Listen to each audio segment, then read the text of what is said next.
উমর ইবনুল খাত্তাব, যিনি সচরাচর হযরত উমর নামে অভিহিত, ইসলাম ধর্মের মহান বি মুহাম্মদ সাল্লাল্লাহু আলাইহি ওয়াসাল্লাম এর ঘনিষ্ঠ সাহাবী। তিনি ইসলামের দ্বিতীয় খলিফা হিসাবে দায়িত্ব পালন করেছেন। কুরাইশ গোত্রের বনু আদি সম্প্রদায়ে তাঁর জন্ম। তিনি উমর আল ফারুক নামেও পরিচিত। ফারুক অর্থ সত্যমিথ্যার পার্থক্যকারী। তিনি খুলাফায়ে রাশেদিন এর দ্বিতীয় খলিফা হলেও শিয়া সম্প্রদায় তাঁকে ইসলামের খলিফা হিসেবে প্রাপ্য মর্যাদা প্রদান করে না। উমর বর্তমান সৌদি আরবের মক্কায় জন্মগ্রহণ করেন। তাঁর পিতার নাম খাত্তাব ইবনে নুফাইল। তাদের পরিবার মূলত মধ্যবর্তী ধরনের ছিল। তিনি শিক্ষিত ছিলেন, যা তখনকার আরব সমাজে অনেকটাই ব্যতিক্রম ছিল, এবং শিক্ষিতদের অন্যরকম সম্মান ছিল। সুস্বাস্থ্য, শক্তিশালী, সাহসী এবং বিশেষ করে রাগী পুরুষ হিসেবেও তিনি সুপরিচিত ছিলেন। যৌবনকালে একজন প্রথম শ্রেণীর কুস্তিগীর হিসেবে প্রখ্যাত ছিলেন। তখনকার আমলে মদ পান আরবে খুবই সাধারণ বিষয় ছিল, এবং অনেকের বর্ণনামতে উমর ইসলাম গ্রহণের পূর্বে মদ পান করতেন, কিন্তু ইসলাম গ্রহণের পর তিনি কখনো মদ্য স্পর্শ করেননি। মুহাম্মদ সাল্লাল্লাহু আলাইহি ওয়াসাল্লাম এর সময়কাল এ প্রাথমিক ইসলাম শত্রুতা। মুহাম্মদ সাল্লাল্লাহু আলাইহি ওয়াসাল্লাম যখন প্রথম ইসলামের বাণী প্রচার করেন, তখন উমর তাঁর তীব্র বিরোধিতা করেন এবং কুরাইশদের প্রথাগত ধর্ম রক্ষায় অগ্রণী ভূমিকা পালন করেন। ইসলাম বিরোধী হিসেবে তিনি সুপরিচিত ছিলেন। আরবের প্রথাগত বহুঈশ্বরবাদী ধর্ম রক্ষার খাতিরে ইসলাম গ্রহণকারী আরব এবং মুহাম্মদ সাল্লাল্লাহু আলাইহি ওয়াসাল্লাম এর বিরোধিতায় অনড় এবং নিষ্ঠুর ভূমিকা নিয়েছিলেন। উমরের দৃঢ় বিশ্বাস ছিল, এই নূতন ধর্ম ইসলাম কুরাইশদের মাঝে বিবাদ এবং বিভাদ সৃষ্টি করবে। কুরাইশদের নির্যাতন থেকে রক্ষা পেতে মুহাম্মদ সাল্লাল্লাহু আলাইহি ওয়াসাল্লাম অনুসারীদের বললেন আবিসিনিয়ায় হিজরত করতে। ছোট একটা দলের এই আবিসিনিয়ার হিজরতের ঘটনা উমরকে কুরাইশ বংশের ভবিষ্যৎ একটা সম্পর্কে ভীতি এবং দুশ্চিন্তায় ফেলে দিল, যার ফলশ্রুতিতে উমর মুহাম্মদ সাল্লাল্লাহু আলাইহি ওয়াসাল্লাম কে হত্যার পরিকল্পনা করলেন।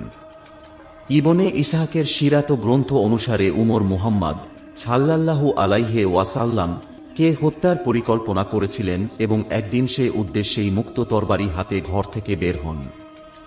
পথিমধ্যে তিনি একজনের সাক্ষাৎ লাভ করেন, যিনি ইতোমধ্যে ইসলাম ধর্ম গ্রহণ করেছিলেন। সেই ব্যক্তি তাকে নবীকে হত্যার পূর্বে প্রথমে নিজের ঘর সামলানোর জন্য বলেন। তার কাছে উমর জানতে পারেন তার বোন ফাতিমা এবং ভগ্নিপতি ইসলাম গ্রহণ করেছে। অগত্যা তিনি বোনের বাড়িতে যান এবং বোন ও ভগ্নিপতিকে কুরআনের আয়াত আবৃত্তিরত অবস্থায় আবিষ্কার করেন। ক্রোধে উন্মত্ত হয়ে ভগ্নিপতিকে মারধর করেন।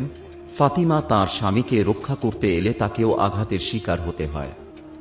প্রচণ্ডভাবে আহত হওয়া সত্ত্বেও তাঁরা কেউই ইসলাম ত্যাগ করতে সম্মত হননি।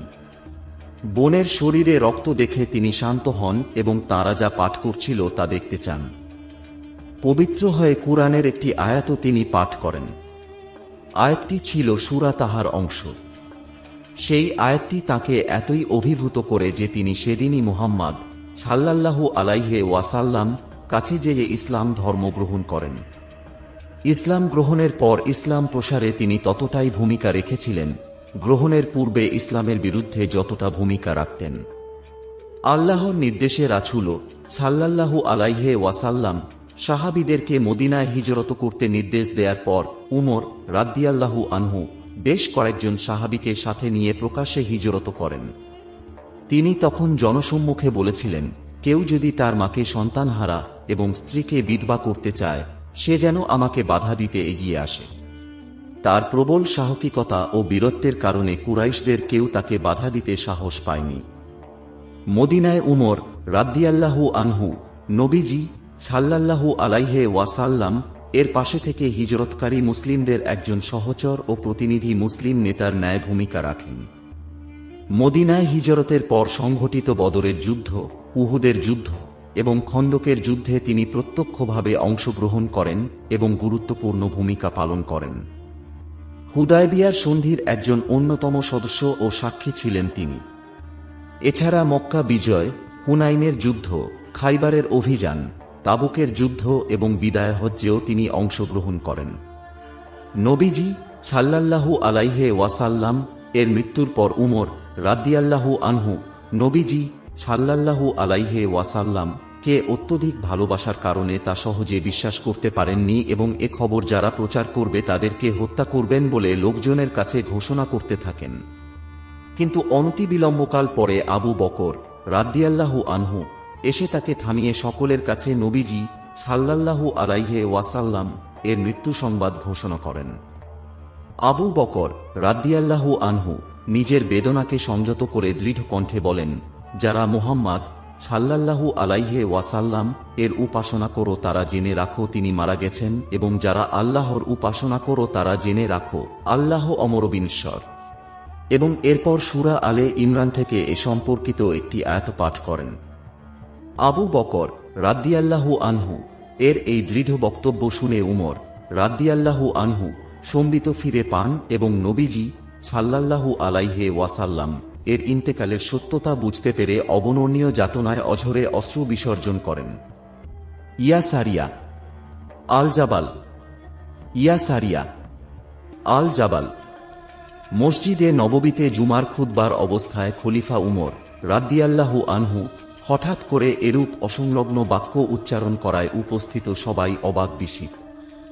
খলিফা যথারীতি তাঁর খুতবা পাঠ করতে থাকেন। ইয়া সারিয়া আল জাবাল খুতবার এ অপ্রাসঙ্গিক অংশটি যুগপতভাবে প্রতিধ্বনিত হতে থাকে। অন্যদিকে একই সময় ইরাকের দূরবর্তী স্থানে নেহাবন্দে যেখানে মুসলিম বাহিনীর সেনাপতি সারিয়া অদৃশ্য কণ্ঠে রহস্যময় বাক্যটি নিজ কানে শ্রবণ করেন। দুইটি বাক্য কোথা থেকে কে উচ্চারণ করেছেন এ কথা ভেবে তিনি রীতিমতো হতভম্ব হয়ে পড়েন। খুতবার মাঝে হঠাৎ খলিফার অদ্ভুত বাক্য উচ্চারণ কেন, কারো সাহস হচ্ছে না খলিফাকে জিজ্ঞাসা করতে। খুতবা ও নামাজ শেষে মসজিদে উপস্থিত অনেকের মধ্যে বিষয়টি গুঞ্জন করতে থাকে। হযরত উমর রাদিয়াল্লাহু আনহু এর সাথে অন্তরঙ্গ ছিল হযরত আব্দুর রহমান ইবনে আওফ রাদিয়াল্লাহু আনহু এর সাথে খোলামেলা আলোচনা করতেন তিনি খলিফার সাথে। তিনি অসংকোচে খলিফাকে জিজ্ঞাসা করলেন, আজ আপনি খুতবার মধ্যে অসংলগ্নভাবে ইয়া সারিয়া আল জাবাল 2 কিংবা 3 বার উচ্চারণ করলেন কেন? জবাবে খলিফা একটি সৈন্য বাহিনীর কথা উল্লেখ করলেন যারা নেহাবন্দে জিহাদে লিপ্ত, এ বাহিনীর সেনাপতি সারিয়া। তিনি বলেন, আমি দেখেছি সারিয়া একটি পর্বতের পাশে লড়ছেন, অথচ তিনি জানেন না যে সম্মুখ এবং পেছন থেকে অগ্রসর হয়ে শত্রু বাহিনী তাকে ঘিরে ফেলার উপক্রম করেছে। এ শোচনীয় অবস্থা দেখে আমি বিচলিত হয়ে পড়ি। আমি স্থির থাকতে না পেরে আওয়াজ দিতে থাকি, হে সারিয়া পর্বতের সাথে মিলে যাও, হে সারিয়া পর্বতের সাথে মিলে যাও। নেহাবন্দের রণক্ষেত্র থেকে বেশ কিছুদিন পর কাসেদ মদিনায় আগমন করেন এবং যুদ্ধের বিবরণ দিতে থাকেন এবং পূর্ণ ঘটনা ব্যক্ত করেন। কাসেদ জানান, আমরা যখন যুদ্ধে লিপ্ত তখন হঠাৎ একটি অদৃশ্য কণ্ঠ শোনা গেল, ইয়া সারিয়া আল জাবাল। আওয়াজটি শ্রবণ করা মাত্র আমরা পর্বতের সাথে মিলে যাই এবং আমাদের বিজয় সূচিত হয়। ইমাম জালাল উদ্দিন সুয়ুতি রাদিয়াল্লাহু আনহু তাঁর বিখ্যাত তারিখুল খোলাফা গ্রন্থে ঘটনাটি বিভিন্নভাবে বর্ণনা করেছেন। একটা দুর্ভিক্ষের সময় সর্বত্র খরা কবলিত মানুষের মধ্যে পানির জন্য হাহাকার পড়ে যায়, কোথাও বৃষ্টির নামগন্ধ নেই। হযরত উমর রাদিয়াল্লাহু আনহু এর আমল। তিনি দুর্ভিক্ষ ও খরা কবলিত দেশের এ চরম সংকটময় অবস্থা দেখে পানির জন্য আল্লাহর দরবারে দোয়া করলেন এবং বৃষ্টি হল, মানুষের দুঃখ দুর্দশা লাঘব হতে লাগল। কিছুদিন পর কতিপয় আরব বেদুইন লোক বাইর থেকে আসে এবং তারা আমিরুল মুমিনকে জানায় যে তারা অমুক দিন অমুক জঙ্গলে ছিল। হঠাৎ আকাশে মেঘ দেখতে পায় এবং মেঘ হতে একটি আওয়াজ ভেসে আসে এবং আমরা শুনতে পাই, ইন্নাকাল দাউসু আবা হাফছিন, অর্থাৎ হে আবু হাফছ, উমরের কুনিয়াত ডাকনাম, আপনার জন্য বৃষ্টি নামছে। একটি পর্বতের গর্ত হতে অগ্নি নির্গত হতো এবং এ আগুন যতটুকু বিস্তার লাভ করত সবকিছু জ্বালিয়ে পুড়িয়ে ধ্বংস করে দিত। বহুকাল এ আগুনের ধ্বংসলীলা চলে আসছিল এবং খলিফা উমর রাদিয়াল্লাহু আনহু এর আমলেও তা অব্যাহত ছিল। তিনি খবর পেয়ে হযরত আবু মুসা আশারী রাদিয়াল্লাহু আনহু অথবা হযরত তামিম দারিকে নির্দেশ দিলেন সেখানে গিয়ে আগুনকে তার গর্তের ভিতরে ঢুকিয়ে দিয়ে এসো। নির্দেশ অনুযায়ী প্রেরিত সাহাবী সেখানে গমন করেন এবং আগুন তার চাদর দ্বারা হাঁকাতে শুরু করেন এবং কিছুক্ষণের মধ্যে আগুন গর্তের অভ্যন্তরে চলে যায় এবং আর কখনো প্রকাশ পায়নি। এটি ছিল খলিফার নির্দেশের অভূতপূর্ব ঘটনা। একদা এক আজমি অনারব ব্যক্তি মদিনায় আসে এবং ফারুকে আয়েম রাদিয়াল্লাহু আনহু এর খোঁজ খবর নিতে থাকে।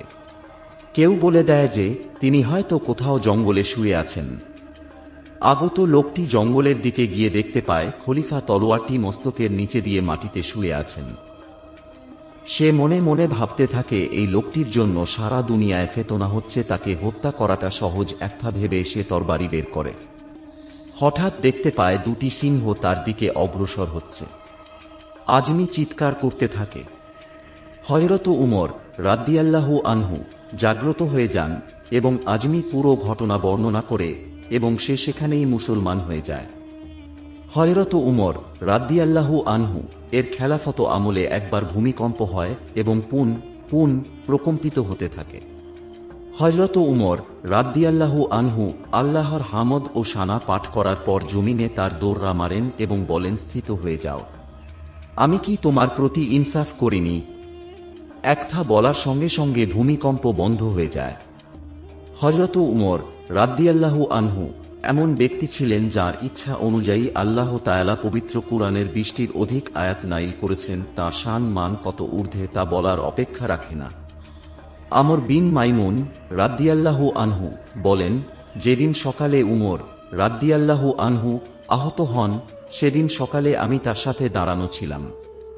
আমাদের দুজনের মাঝে আব্দুল্লাহ বিন আব্বাস রাদিয়াল্লাহু আনহু ছিলেন। আর তখন ছিল ফজরের সময়। তিনি যখন নামাজের মুহূর্তে দুই কাতারের মাঝখান দিয়ে অতিক্রম করতেন তখন তিনি মুসল্লিদের লক্ষ্য করে বলতেন, তোমরা কাতার সোজা করে দাঁড়াও। তখন মুসল্লিগণ ঠিকভাবে কাতার সোজা করে দাঁড়াত। এ সময় তিনি লক্ষ্য করতেন যে কোন কাতারে খালি জায়গা আছে কিনা। যদি তিনি কাতারে খালি জায়গা দেখতে না পেতেন তখন তিনি মুসল্লিদের সামনে গিয়ে তাকবীর বলে নামাজ শুরু করতেন। আর তিনি অধিকাংশ সময় ফজরের নামাজের প্রথম রাকাতে সূরা ইউসুফ বা সূরা নাহল অথবা এ জাতীয় অন্য কোন দীর্ঘ সূরা পড়তেন যাতে লোকজন সবাই জামাতে শামিল হতে পারে। আমর বিন মাইমুন রাদিয়াল্লাহু আনহু বলেন, সেদিন তাকবীর দিয়ে নামাজ শুরু করতেই আমি শুনলাম তিনি বলে উঠলেন, আমাকে কুকুরটি খেয়ে ফেলল বা মেরে ফেলল। কারণ এ সময় একটি কালো নিগ্রো কাফের উমর রাদিয়াল্লাহু আনহু কে দুধারী তরবারি দিয়ে আঘাত করে পালাতে লাগল এবং আশেপাশে যারই পাশ দিয়ে অতিক্রম করেছে তাকেই আঘাত করেছে। এভাবে সে একে একে 13 জনকে আহত করল। এর মধ্যে আঘাতপ্রাপ্ত 7 জনই মারা গেলেন। এই মুহূর্তে একজন মুসলমান লক্ষ্য করল যে হত্যাকারী লোকটি পলায়ন করছে। তখন তিনি কানটুপিওয়ালা একটি ভারী পোশাক তার দিকে ছুঁড়ে মারলেন। ফলে হত্যাকারী লোকটি মাটিতে পড়ে গেল এবং সে বুঝতে পারল যে সে ধরা পড়ে যাবে। তাই সে আত্মহত্যা করল। এমন অবস্থায় হযরত উমর রাদিয়াল্লাহু আনহু আব্দুর রহমান বিন আউফ রাদিয়াল্লাহু আনহু এর হাত ধরে নামাজের ইমামতির জন্য তাকে সামনে বাড়িয়ে দিলেন। তখনও আমি উমর রাদিয়াল্লাহু আনহু এর নিকটেই ছিলাম। ফলে আমি সবকিছুই লক্ষ্য করছিলাম এবং আমার আশপাশে যারা ছিল তারাও তা লক্ষ্য করল। আর যারা মসজিদের প্রান্তে ছিল তারা কিছুই বুঝতে পারছিল না। তবে তারা এটুকু বুঝতে পারল যে তারা উমর রাদিয়াল্লাহু আনহু এর নামাজের কিরাত শুনতে পাচ্ছে না। তাই তারা সুবহানাল্লাহ বলে তাকবীর দিতে লাগল। কিন্তু ততক্ষণে আব্দুর রহমান বিন আউফ রাদিয়াল্লাহু আনহু সংক্ষিপ্তভাবে নামাজ শেষ করে দিলেন। যারা একটনা বুঝতে পারেনি তারা যার যার বাড়িতে চলে গেলেন। আর তার কাছে ডানে বামে যারা ছিলেন তারা নামাজের পর উমর রাদিয়াল্লাহু আনহু এর সামনে জমায়েত হয়ে গেলেন।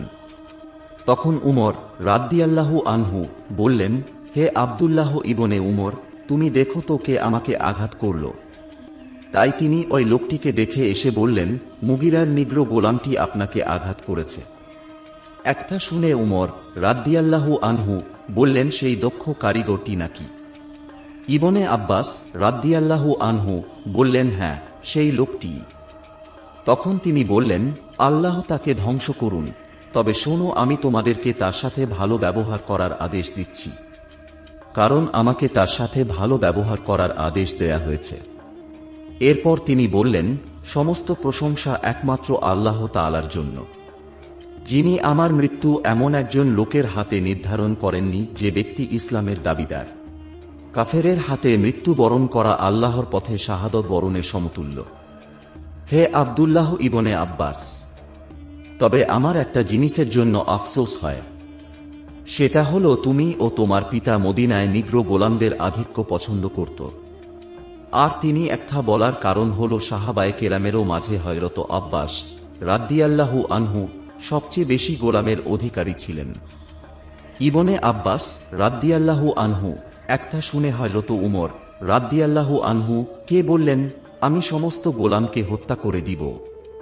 কিন্তু উমর রাদিয়াল্লাহু আনহু বললেন, হে ইবনে আব্বাস, তুমি ভুল বললে, কারণ তারা তোমাদের ভাষায় কথা বলে, তাছাড়া তাদের মাঝে অনেকেই রয়েছে যারা তোমাদের মতো হজ্জ আদায় করে, তোমাদের কেবলার দিকে অভিমুখী হয়ে নামাজ আদায় করে। তাই কিভাবে তাদেরকে হত্যা করা যেতে পারে? আমর ইবনে মাইমুন রাদিয়াল্লাহু আনহু বলেন, এ সমস্ত আলাপ আলোচনার পর উমর রাদিয়াল্লাহু আনহু কে বাড়িতে নিয়ে যাওয়া হলো। সাথে আমরাও তার বাড়িতে গেলাম।